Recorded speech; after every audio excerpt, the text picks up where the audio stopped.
Hello বন্ধুরা, অনিতা রান্নাঘরে তোমাদেরকে স্বাগতম। আজকে আমি নতুন রেসিপি নিয়ে ফিরে এসেছি।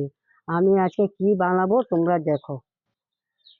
দেখো, আমি আজকে এখানে পমফ্রেট মাছ আধা কেজি নিয়েছি। এই সুন্দর করে এটা ধুয়ে পরিষ্কার করে রেখেছি। এখন আমি এখানে নুন হলুদ দিয়ে মেখে নেব। আমি এখানে 1 চামচ হলুদ দিয়ে দিলাম, পরিমাণ মতো লবণ দিয়ে দিলাম। এখন আমি এগুলো মেখে নেব।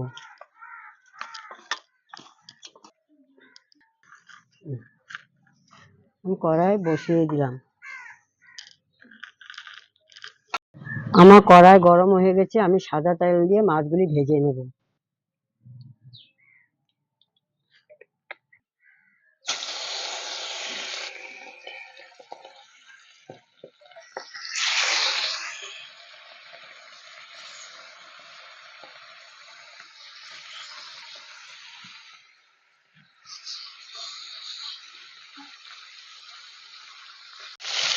মাছগুলি আমার একদিকে ভাজা হয়ে গেছে, আমি এখন আরেক পিঠ ভেজে নেব।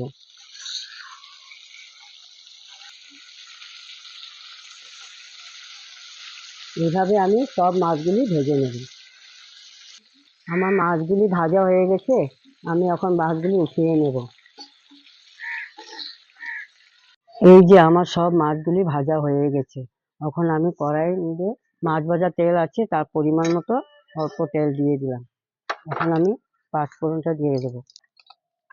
এখন আমি মশলাগুলি দিয়ে দেব। আমি এখানে আদা, রসুন, কাঁচা লঙ্কা, সরষার পেস্ট করে নিয়েছি পরিমাণ মতো।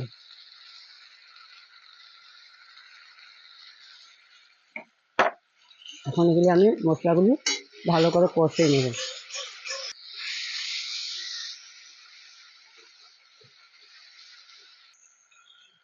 1 চামচ হলুদ গুঁড়ো দিয়ে দিলাম, লবণ দিয়ে দিলাম।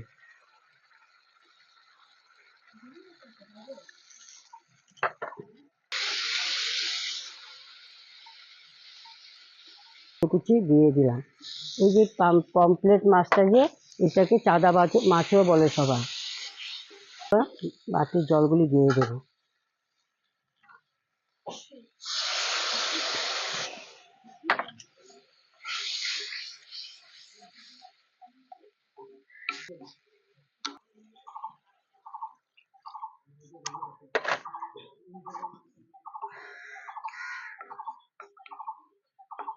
আমার মশলাটা কষানো হয়ে গেছে, আমি জল দিয়ে কষিয়ে নিয়েছি। এখন মাছগুলি আমি দিয়ে দেবো, দিয়ে লিকুইড টাইপের বানাবো।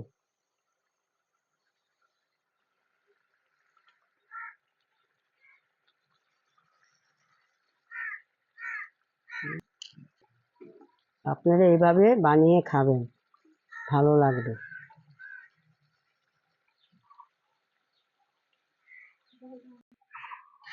আমার পমফ্রেট মাছটা রান্না হয়ে গেছে, আমি একটু পাতুরি মতন করেছি।